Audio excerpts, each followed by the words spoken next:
Hi, everyone. Welcome back to the AI Policy Podcast. It's great to be back with Greg. It's been a while since we've done one of these together.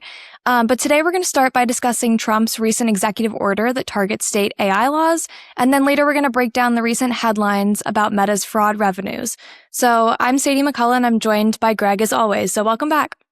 Great to be speaking with you, Sadie. And let me just say to our listeners, if you have not been reading the reporting coming out of Reuters about Meta and fraud, boy, oh boy, should you stick around, because I can't believe I'm saying this, but it is such bombshell reporting. It's one of those things where, like, how can you claim to have a credible opinion about AI regulation unless you know about what Reuters has found reviewing internal documents at Meta? It's that much of a bombshell kind of reporting, and there's a lot of them, and they're still coming out. So we're gonna dive through a lot of that material, as well as the congressional request for an inquiry around that and how it does and does not tie to debates on AI regulation. All right. Well, I have a lot of questions for you, so let's not waste any time and jump right in on the executive order. So on December 11th, President Trump signed an executive order targeting state AI laws. We've done sections on this EO in past episodes, first on the leaked draft, and then after Trump officially announced that he'd be signing it. So now that we have the final text, I think it's definitely worth unpacking what's changed from the first draft and what actions we can expect for the administration going forward. So, Greg, let's start with the former. How does this final version compare to the initial draft? Yeah, so I think in broad strokes, the leaked draft was accurate.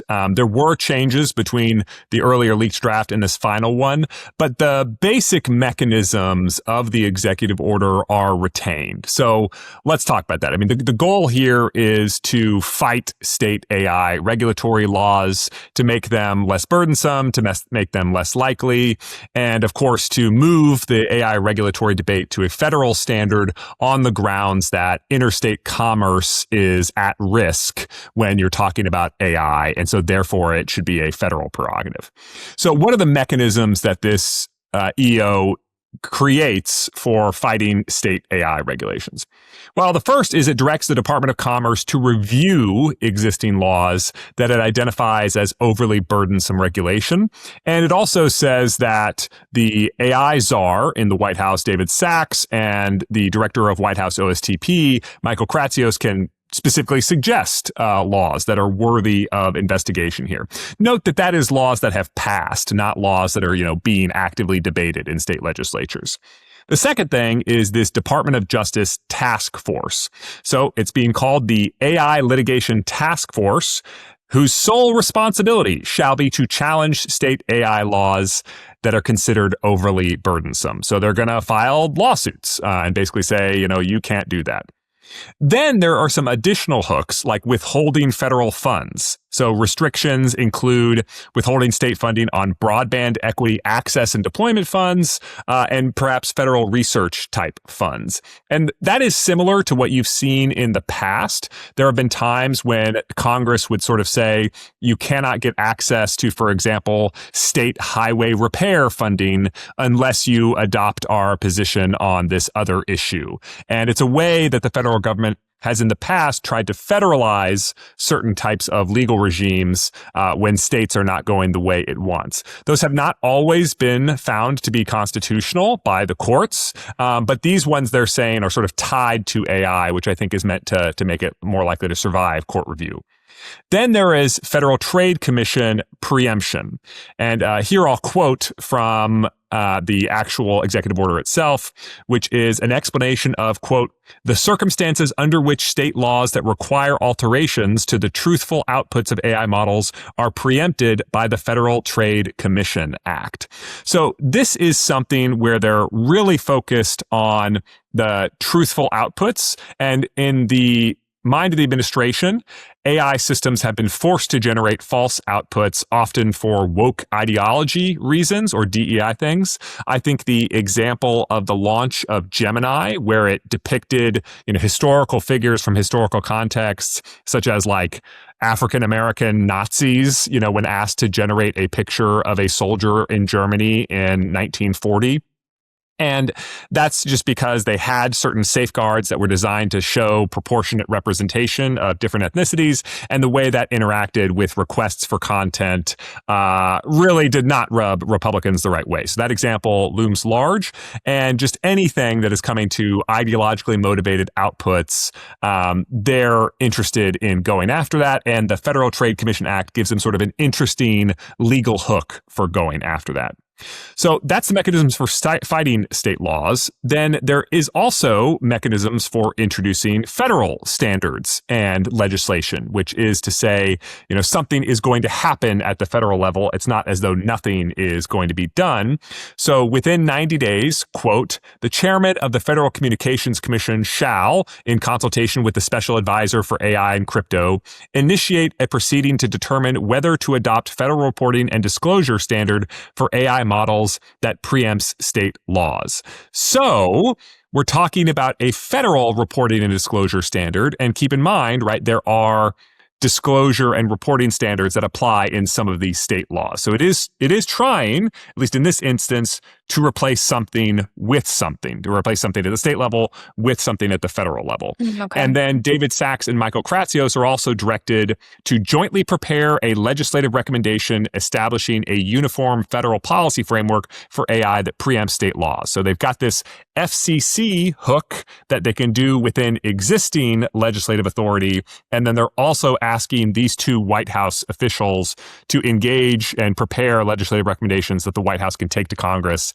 and say, please pass this. This is what should be the federal standard. Sure. So we're seeing like a two-pronged approach here.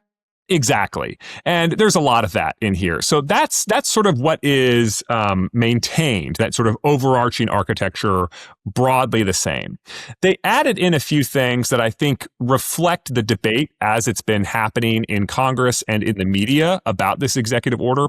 So, for example, in the purpose section, they added a line that says a federal framework, quote, should also ensure that children are protected, censorship is prevented, copyrights are respected, and communities are safeguarded. So essentially, they're pointing directly at many of the harms that are talked about in the AI regulatory debate and saying, whatever our federal legislative proposal is going to be, it needs something to say on these key issues in the AI regulatory debate. And then they also added a section in the legislation section.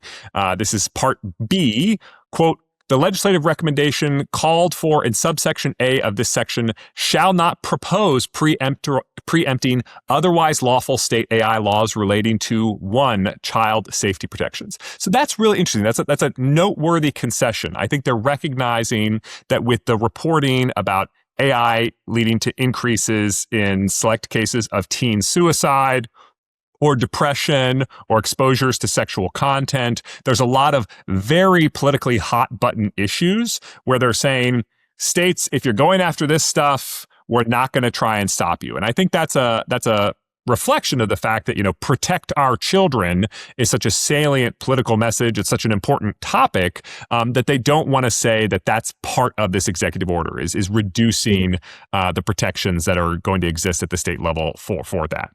That's a great breakdown. And what can you tell us about the people who are supporting this executive order? Who are they and what are they saying?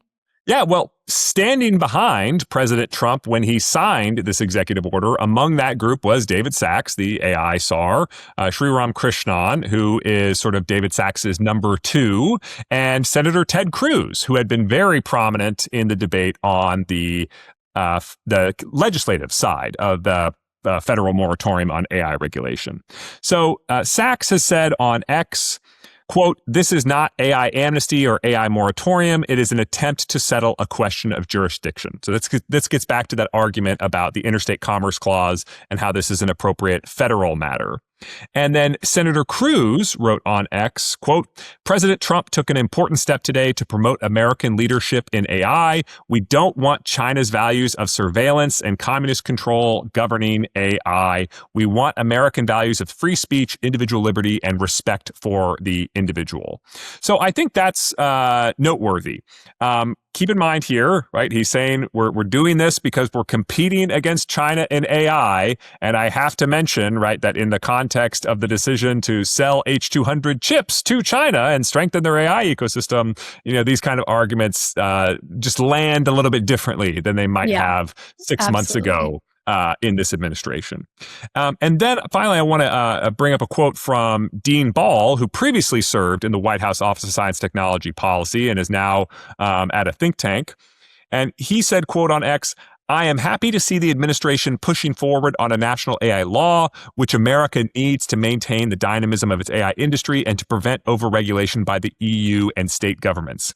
Nearly all major technologies are governed by a combination of federal and state laws." However, he provides this caveat, quote, "On its own, the EO cannot create a nationwide preemptive framework. For that, we will need a new law passed by Congress." And so I think that sort of highlights the strategy of the White House here. They're trying to take immediate steps by threatening court action, by setting up this Department of Justice task force, by involving the FCC and the FTC to just try and slow states down, to complicate states' efforts to regulate AI. But ultimately, it comes back to what we've been saying on this podcast for years now. Something has to be done by Congress. Something has to be done at the federal level. Executive action alone is not enough. And it's so weird that almost all sides agree that that is true, and yet so little progress in that direction has been made. Absolutely. And such different approaches to getting there. That being said, who's in opposition of this now? Let's switch gears here. And what are they talking about? Well, I think it's really interesting that there is pretty broad bipartisan opposition to this move. It's one of those areas in which, while there are Republican supporters, of course, Senator Ted Cruz, for example, there's also quite prominent Republican opponents, and some of them are attacking it on a states' rights kind of argument that really the federal government needs to know its place under Article 10 of the Constitution. And other kinds of opposition is focusing on the fact of the AI harms and the need to prevent them, and the fact that this is a selling out to big tech companies. So let's just think about, who's out there publicly opposing it. Governor Gavin Newsom of California, a very prominent Democrat that just passed an AI safety law that he signed.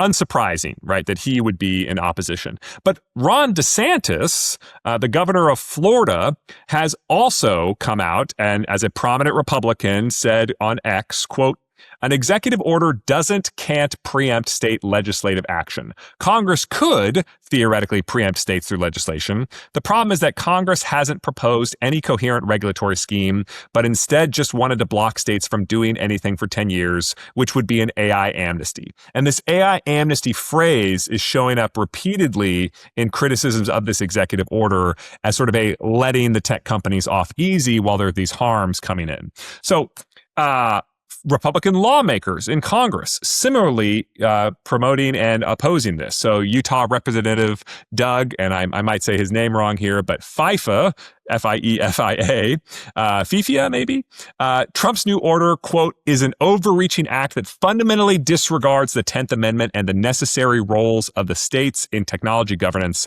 While I support a singular national framework, it must be developed through the proper legislative process in Congress to ensure full debate and transparency, not through unilateral action that threatens state funding with no federal standard to replace it with."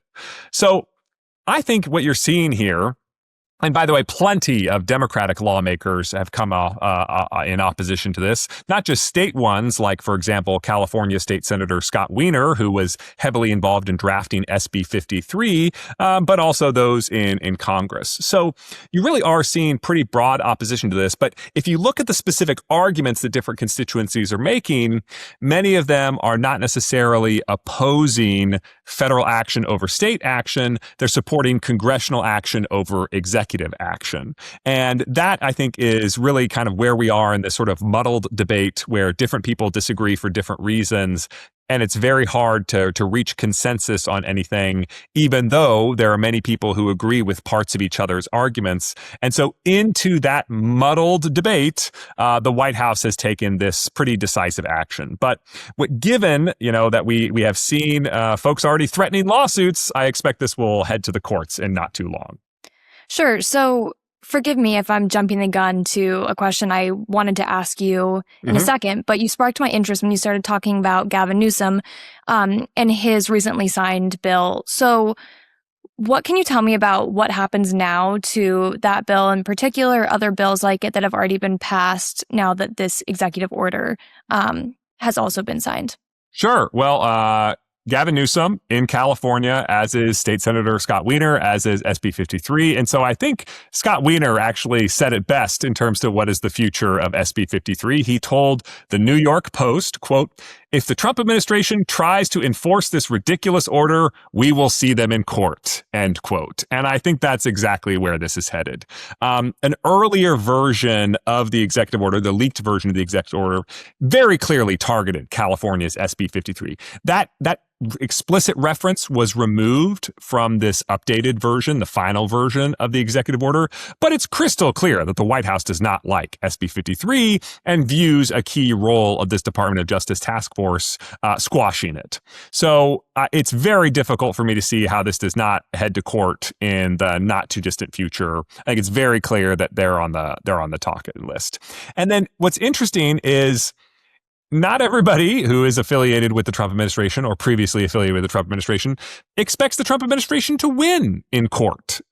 Dean Ball, who we talked about a moment ago, he told Reuters, quote, "I think the administration has a 30 to 35% chance of this working legally," which I Oh, think wow. is so interesting. And now keep in mind, when you say of this working legally, you're talking about, one, what is right legally, but you're also talking about what courts are going to decide legally. And that depends on, which court, which judge. There's a lot of uncertainty. Even folks who think the law is on their side are not always sure that they're going to win in court. And so here, I think you have Dean Ball, who in general is sympathetic to the idea of federal preemption, and he's not so sure that this is going to turn out in the administration's favor in court. But as I've said on this podcast before, the Trump administration can get some of what they want just by raising the specter of court, just by raising the specter of losing federal funding for AI or for other things, because that can, be in the background of state legislatures' minds as they're debating, well, is this really something that we want to go to the mattresses over? I think some people will be delighted at the opportunity to fight with Trump. Senator Scott Wiener, it's probably going to raise his national profile, right? If there's a big lawsuit about his bill in the Trump administration. But other folks who are just trying to get some stuff done, perhaps they will view the calculus differently and will change their behavior, will change the wording of their laws to Sure, take it can this be a executive order. deterrent for that. Exactly. So on that note, what has the Trump administration done to mitigate concerns of their Republican allies? Yeah, and I think the way you phrase the question is right. I haven't seen a lot of evidence that they've done things to mitigate concerns from Democrats, but given that Senator Blackburn, a Republican of Tennessee, had been staunchly in opposition to the earlier legislative attempt at an AI regulatory moratorium. Folks in the White House, notably Sachs and Krishnan, have been going, to Congress, trying to meet with leaders, talking to them, their staffs on, this is not an assault on states' rights. This is something that we can be comfortable with.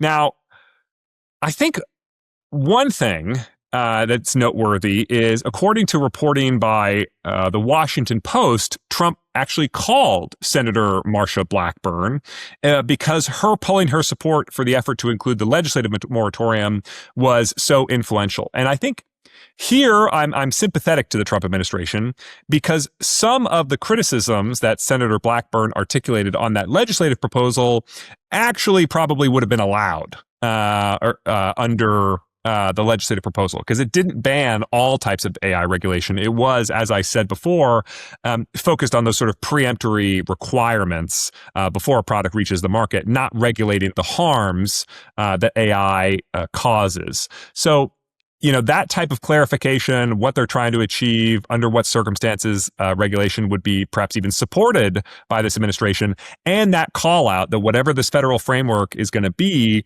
is going to target those specific harms. Those are a lot of harms that Senator Blackburn had talked about when she was opposing the federal one. So I think we're coming back to the where does Congress go next? What does this legislative proposal look like?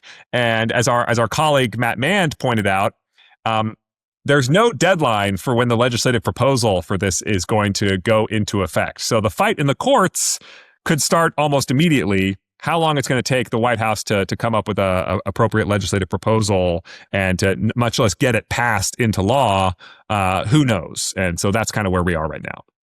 Yeah, and to go off of that, you already started touching on this, but what impact can we expect this executive order to have on state and federal legislation moving forward? Yeah, well, we already talked about, how this is going to end up in the courts, but there's Shaquille Hashim, who's the editor of the AI newsletter Transformer. He wrote something that I thought was actually kind of insightful here. Quote, "It's legally messy, possibly unconstitutional, and will probably just be ignored by blue states like California and New York while court battles rage on. That will have the effect of creating less regulatory certainty rather than more." And it's that final part of what he wrote that I thought was so interesting. Part of the argument for why this is a pro-innovation, pro-economic growth move is about regulatory certainty. And the reality here is all this is headed to the courts.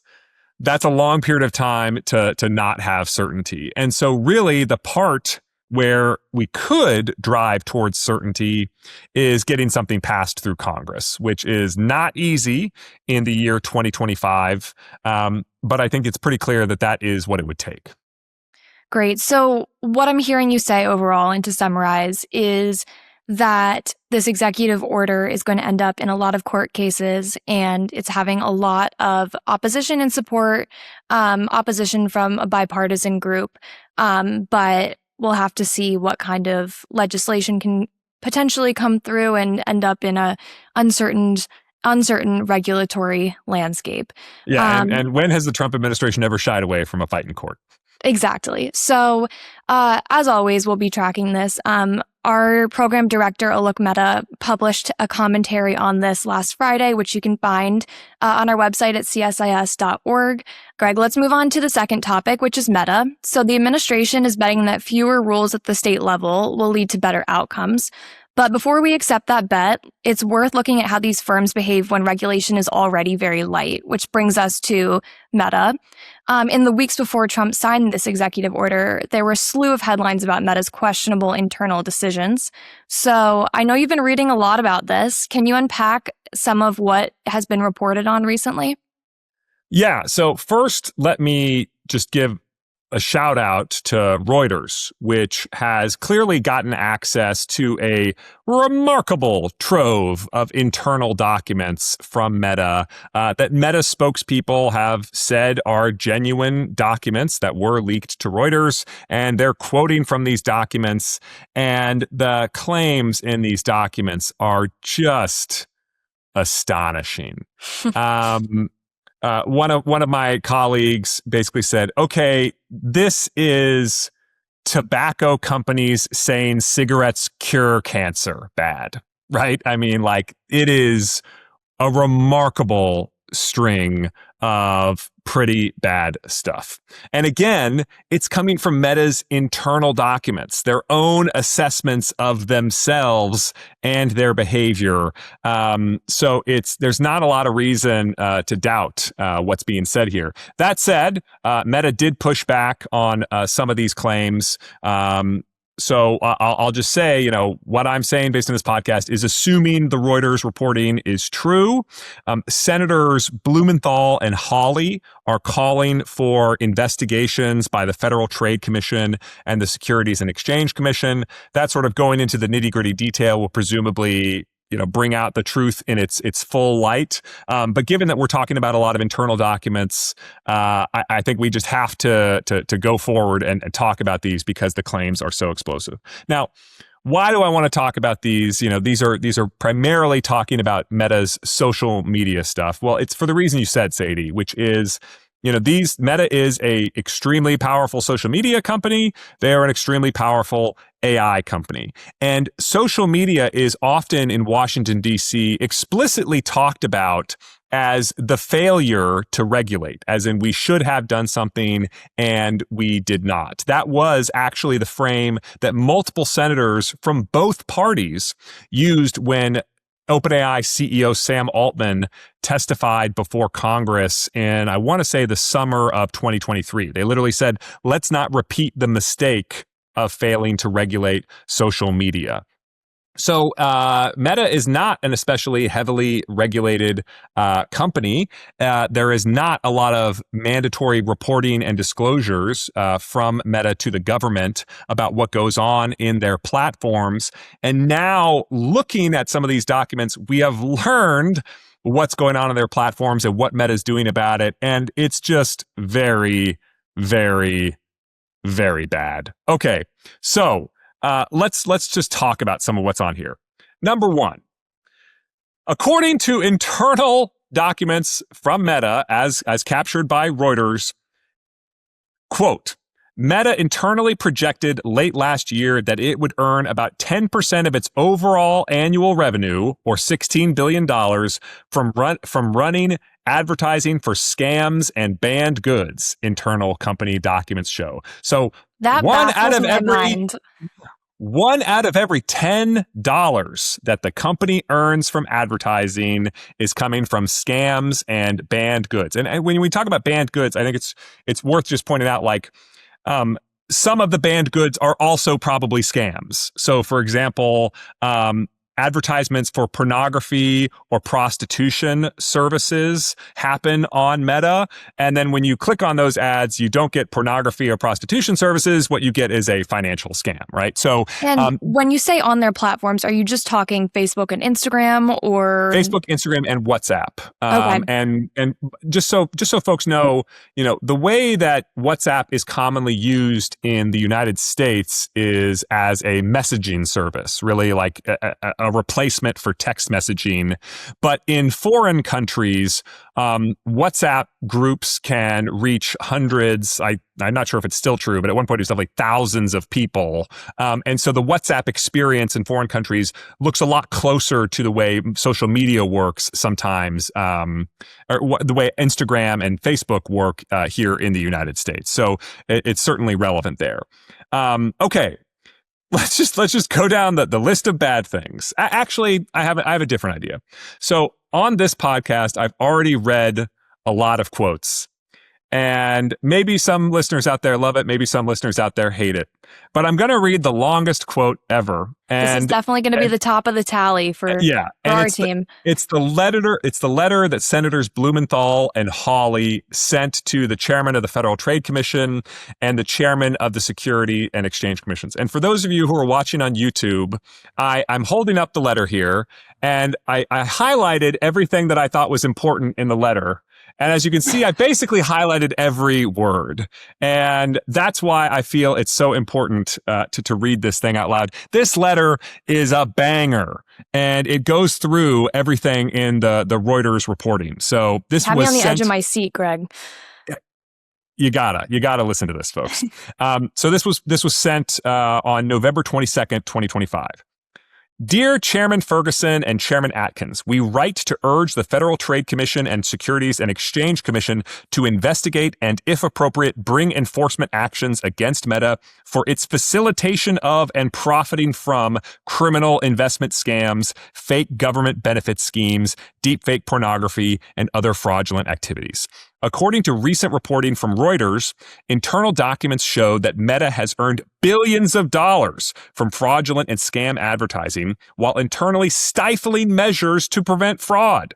By its own assessment, 10% of Meta's annual revenue for last year was generated from scam advertisements, a windfall of $16 billion in 1 year alone. Meta's central facilitating role in scams against consumers is unprecedented. By its own employees' assessment, Meta was involved in 1/3 of all successful scams in the United States and was unmatched by other big tech platforms. Using the Federal Trade Commission estimate of $153 billion in overall fraud per year, this would suggest that Meta was responsible for more than $50 billion in consumer loss last year. This internal finding supports a December 2024 report by a UK financial regulator that found Meta's platforms, Facebook, Instagram, and WhatsApp, were linked to 54% of payment scams, and a JP Morgan Chase investigation that found that Meta accounted for nearly half of all reported scams on Zelle, such as romance scams that feign a love interest to deceive a victim and fake investment schemes. Meta's ill-gotten gains appear to be no accident. It has made conscious choices based on business considerations that turned a blind eye and enabled it to profit from illicit advertisements. According to Reuters, Meta had specific revenue guardrails that blocked its anti-fraud team from taking action that would cost Meta more than even a mere 0.15% of the company's total revenue. In line with that approach, Meta only bans advertisers if its automated systems predict the marketers are all but certain to be committing fraud. And by its own estimates, it has ignored or incorrectly rejected 96% of user reports of fraud. Moreover, perversely, Meta reportedly charges higher rates for ads that it suspects might be fraudulent, in effect, imposing a scam tax that provides an additional lucrative revenue stream that it knows is tied to fraud. So they're enabling. Further, because Meta's advertising algorithm targets individuals based on their past clicks and interests, a person that falls for a scam is more likely to be targeted by even more scams or fraudulent advertising, making Facebook and Instagram a fraud tap that can repeatedly exploit vulnerable individuals. Meanwhile, these scams have been allowed to take over Facebook and Instagram as Meta has drastically cut its safety staff, including for Federal Trade Commission mandated reviews, even as it dumps unimaginable sums into its generative AI projects. As it does every time its abuses and failures are discovered, Meta has repeatedly claimed it is cleaning up its act. But there is overwhelming evidence that it continues to knowingly profit from fraud. Even a short review of Meta's ad library at the time of this letter shows clearly identifiable advertisements for illicit gambling, payment scams, crypto scams, AI deepfake sex services, and fake offers of federal benefits, advertisements that often falsely appear to link to legitimate sites. Further, despite the company's rules against nudity, advertisements for pornographic and sexually explicit material, and which often lead to malware, are widespread on Meta's products. While Meta has been warned about advertisement deepfakes impersonating politicians, it still continues to run fraudulent clips, including President Trump claiming to offer a, quote, $1,000 SNAP replacement program, preying on the most vulnerable in America. The beneficiaries of these scams are often cybercrime groups based in China, Sri Lanka, Vietnam, and the Philippines. The reporting makes clear that Meta will not act on this rampant fraud and criminality unless the FTC and SEC put an end to it. According to Reuters, Meta executives actually limited their anti-fraud enforcement efforts to focus only on, quote, countries where it feared near-term regulatory action.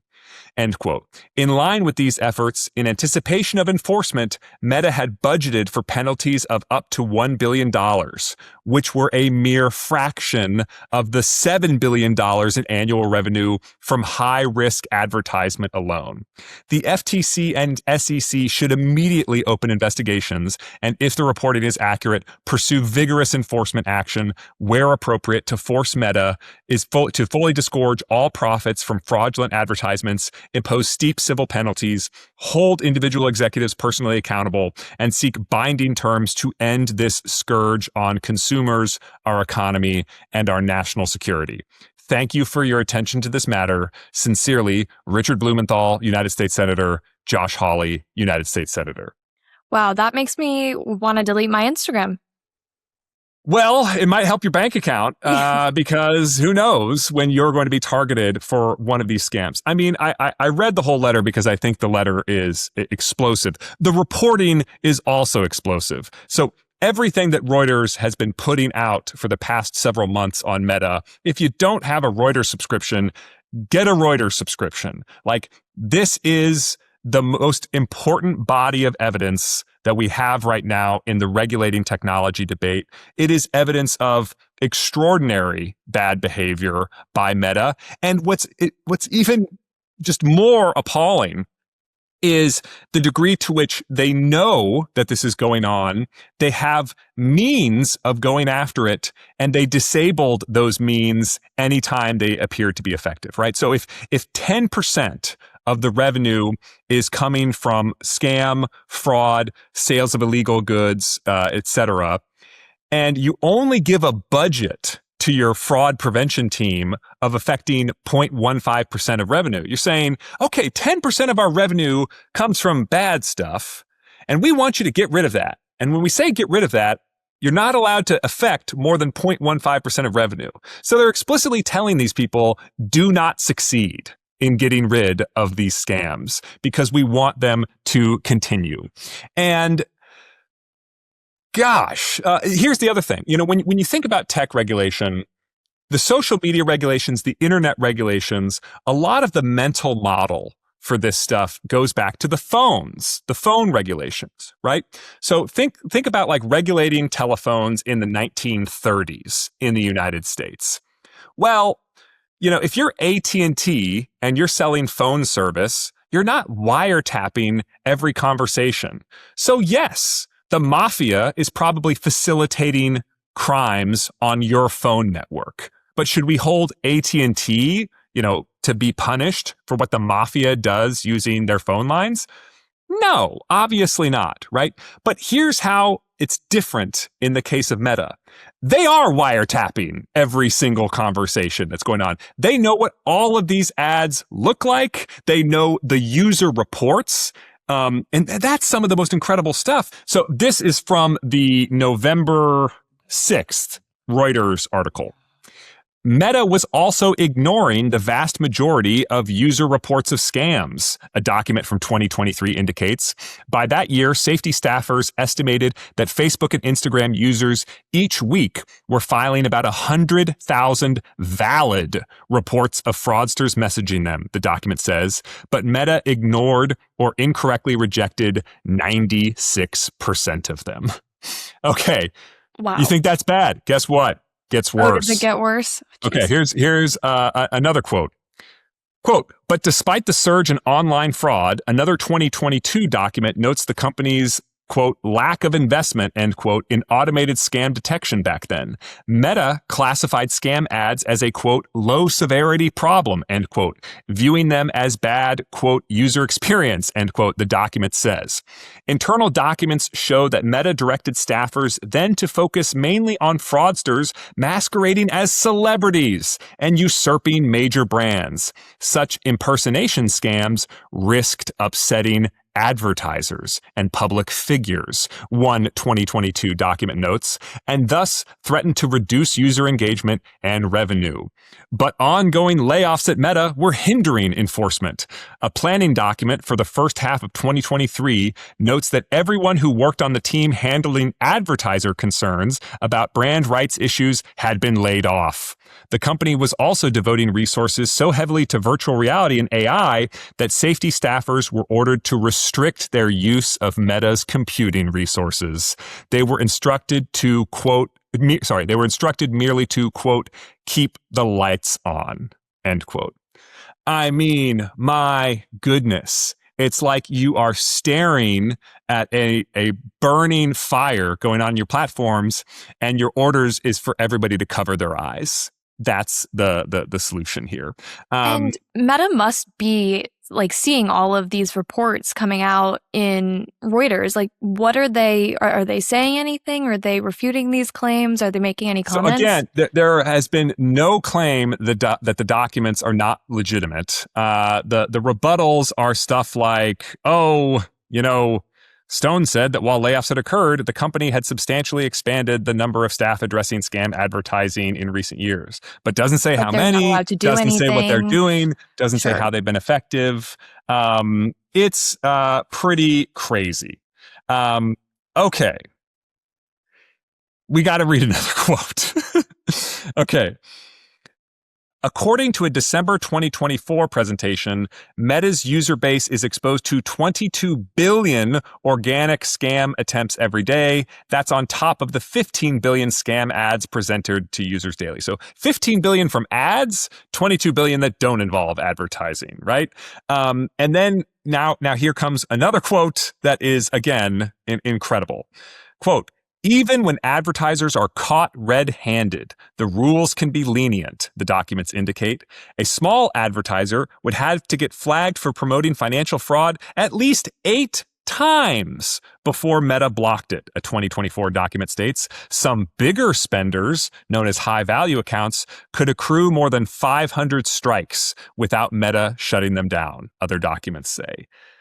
That is incredible. I mean, literally, you can commit fraud 499 times. That's fine. But 500, my They'll goodness, getcha. we're going to have to do something about this. And look, it's just because it's so incredibly lucrative. This is 10% of Meta's advertising revenue.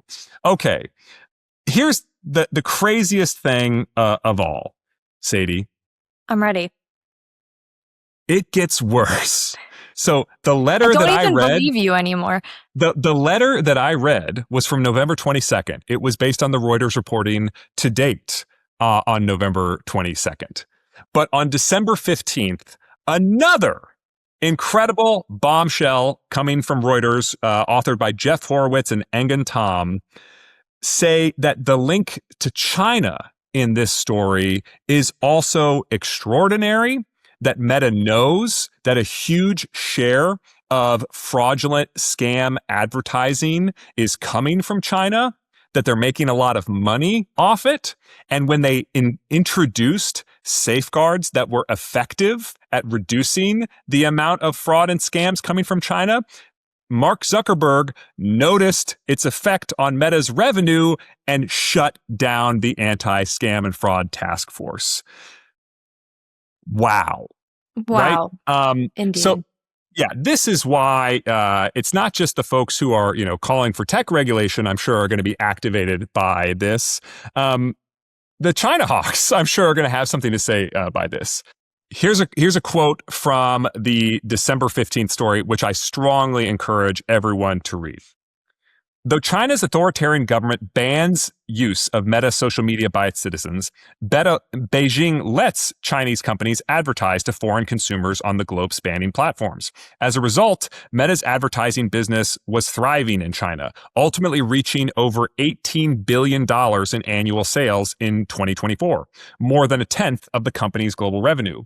But Meta calculated that about 19% of that money, more than $3 billion, was coming from ads for scams, illegal gambling, pornography, and other banned content, according to Meta internal documents reviewed by Reuters. Then it goes on. The documents show that Meta believed China was the country of origin of roughly a quarter of all ads for scams and banned products on Meta's platforms worldwide. Victims ranged from shoppers in Taiwan who purchased bogus health supplements to investors in the United States and Canada who were swindled out of their savings. Quote, we need to make significant investment to reduce growing harm, end quote, Meta staffers warned in an internal April 2024 presentation to the leaders of its safety operations. To that end, Meta created an anti-fraud team that went beyond previous efforts to monitor scams and other banned activity from China. Using a variety of stepped-up enforcement tools, it slashed the problematic ads by about half during the second half of 2024, from 19% to 9% of the total advertising revenue coming from China. Then Meta chief executive Mark Zuckerberg weighed in.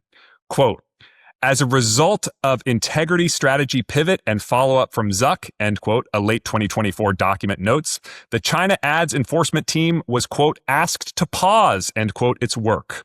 Reuters was unable to learn the specifics of the CEO's involvement or what the so-called integrity strategy pivot entailed. But after Zuckerberg's input, the documents show Meta disbanded its China-focused anti-scam team. It also lifted a freeze it had introduced on granting new Chinese ad agencies access to its platforms. And the final thing here is by mid-2025, banned ads climbed up to about 16% of Meta's China revenue. So what does this mean? It means They know the harm is being done. They know how to stop it. They proved they can stop it. But when it worked, they didn't like the results. And so they shut down the operation to stop it. I am sure that there's a lot of folks on Capitol Hill whose blood is boiling as they read these documents. It is an extraordinary pattern of behavior. It's difficult for me to imagine that this story is not headed to congressional hearings in addition to the requested FEC, FTC, SEC and FTC investigations. It's just truly, truly remarkable stuff, Sadie. It is pretty mind-blowing, and I'm so glad that you did all the research so we didn't have to. I didn't do all that much research. I mean, I'm just reading what Reuters is reporting here. So all credit to them and whatever sources they have inside Meta that are so forthcoming with these pretty juicy internal documents.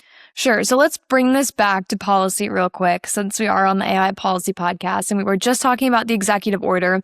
So what do examples like this say about what the right level of regulation is for technology and AI more broadly? Yeah, I think at the risk of driving my audience insane, I think the best answer comes in the form of a quote from the Reuters article. So here's a quote from the November 6th piece from Reuters. The documents note that Meta plans to try and cut the share of Facebook and Instagram revenue derived from scam ads. In the meantime, Meta has internally acknowledged that regulatory fines for scam ads are certain and anticipates penalties of up to $1 billion, according to one internal document. But those fines would be much smaller than Meta's revenue from scam ads. A separate document from November 2024 states, every 6 months, Meta earns $3.5 billion from just the portion of scam ads that, quote, present higher legal risk, end quote, the document says. And then it goes on, here it is. That figure almost certainly exceeds, quote, the cost of any regulatory settlement involving scam ads, end quote. So this is them saying, we know we're going to lose in court. We know if the government investigates us, we're going to be found guilty. But we don't care because our revenue from this pattern of behavior exceeds the expected fines. So the fines are just the cost of doing business. What that says is, even when it is illegal, even when they know it's illegal, it's so profitable that the existing regulation is not an adequate deterrent against the illegal behavior. And there's no intention of behavior change or fixing this. Yes. So I think I would bring this back to the conversation we're having around the world on AI regulation at this moment. It is true that in the United States, there is already a lot of AI regulation, right? If you take out a gun and you put AI on it and you shoot somebody, you're still guilty of murder, right? AI is not a get out of jail free card. And that applies to financial crimes. That applies to harassment crimes. That, just using AI doesn't mean it's not illegal. So all the stuff that is normally illegal is still illegal in the era of AI. But as we see, the progress of technology changes the balance of power between the actors in the overall ecosystem and also changes their abilities to intervene and prevent harm. This is the difference between the phone company in the 1930s not, shutting off phone access because they don't know who's in the mafia, and Facebook knowing every single thing that every single person says on their platform and every single thing they do on their platform. And knowing when bad behavior is going on, knowing when users are complaining about bad behavior to the tune of hundreds of reports of illegal or fraudulent or policy violating behavior, and not doing anything about it. And so I think as I look at the AI policy conversation, I'm sympathetic to both sides on this debate. I know it is true that you can design dumb regulations that will stifle economic growth, that will slow innovation. That is a real thing to be concerned about. That can happen. That has happened. But it is also the case that there's an extraordinary amount of bad behavior going on out there, malicious activity. If it's not illegal, it should be kind of activity.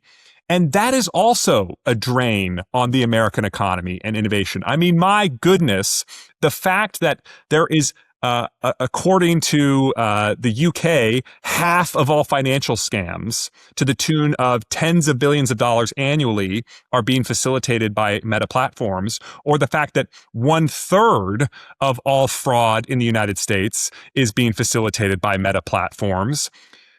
That is a big drain on the American economy. That is a big drain on people's well-being and livelihoods. And I'm sure no member of Congress is going to think that it's okay that Chinese cyber criminals are robbing Americans to the tunes of tens of billions of dollars a year. Nobody's going to think it's okay just because Facebook gets a cut, right? That is not a great argument. Yeah. And so we have to find, a pattern of regulations that can adequately disincentivize bad behavior, because according to Meta's own internal analysis, the penalties that they expect are not severe enough to make it worth their while to stop what's going on this platform. And now think about, what's going on in the debate between the United States and Europe. The Europeans have regulations that are designed to increase transparency into these platforms, forcing them to fork over data about what takes place on these platforms. And I think the wisdom of that approach should be obvious at this stage. And what do I mean when I say that? It's because if these documents had not been leaked, we would not have found out about all of this. And I think it has been reported in other outlets that in previous scenarios where Meta has had internal documents leaked, their policy is not to stop the bad behavior. Their policy is to ban the creation of documents about their bad behavior so that they can't be leaked next time.